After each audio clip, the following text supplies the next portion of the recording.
As it says, today we've got 3 topics that I want to talk to you about. We still haven't got any editing ability, but I've been told on email that the new power supply is on its way, so hopefully we'll get the editing computer back by the end of the week. Until then, let's have a look at what we've got here.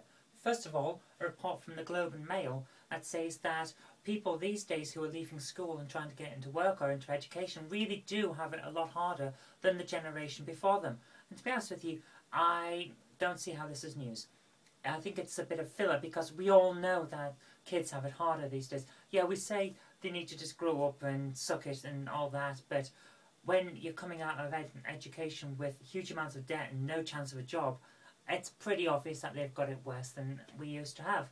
I mean, even I had bad debt and no chance of a job when I came out of university the first time, and now that I'm coming out of it again, it's getting a bit tricky. Although this time I'm happy to say that I managed to pay for my degree myself during the course of the degree, actually, because I was working, because I didn't do it in the standard way. I went to a correspondence course rather than going to an actual brick and mortar university.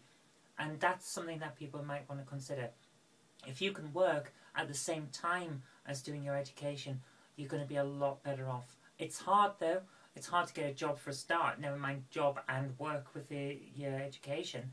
But if you can do it, it's well worth it.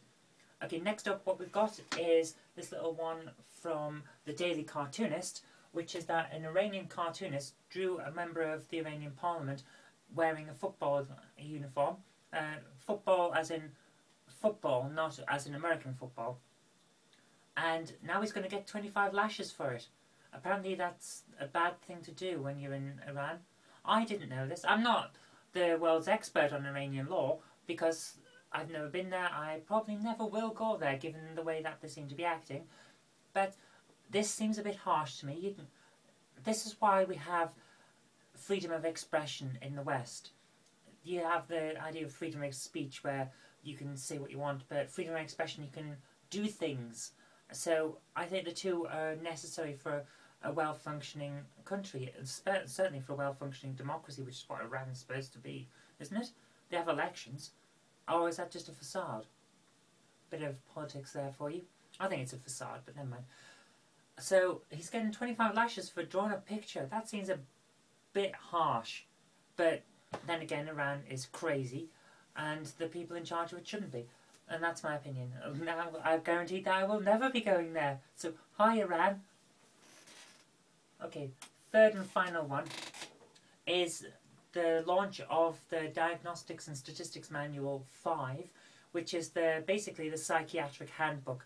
It's what psychiatrists are supposed to use to diagnose people, and it's very different from DSM-4, which came out 30 years ago. But unfortunately, they've got this idiot, Ray Blanchard, involved with dealing with transgendered aspects of the DSM. So he's forcing through his unscientific ideas based on his prejudices. I can't even say it, that's how annoyed I am. Based on his prejudices and the fact that he doesn't understand what a transgender person is compared to a transvestite. So he's pushing autogynephilia, the idea that you can imagine yourself as a woman if you're a man and therefore get turned on. And this is just stupidity. There's no such thing. It all comes from his misunderstanding of what the hell is going on in the world, because he only treats people depending on his prejudices. That's how his gender clinic, to call it, if you can call it that, works. And to be honest with you, I don't like him. There's plenty of reports out there that will back up what I've just said. So if you want to have a look at it, just type him into Google and see what comes up. But he's involved with that, so he's expanded transvestitic fetishism into incorporating this autogynephilia model, and therefore ruined that part of the DSM. Which is funny, really, because the DSM was originally invented and set up by a committee of notable psychiatrists on the grounds that psychiatrists before the DSM had no idea what they were doing, and would just, if you turned up at a mental hospital and said that you were hearing voices, which immediately went away the moment you were admitted, they would still diagnose you as being mentally ill. Despite the fact that basically you've just turned up to test them, and they would still give you treatment because they didn't know what they were doing. And now this guy comes along and ruins the manual that's supposed to tell them what they're supposed to be doing. So I'm not very happy about that.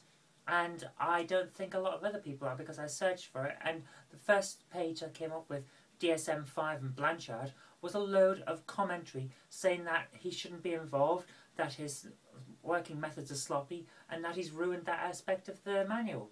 So there you go.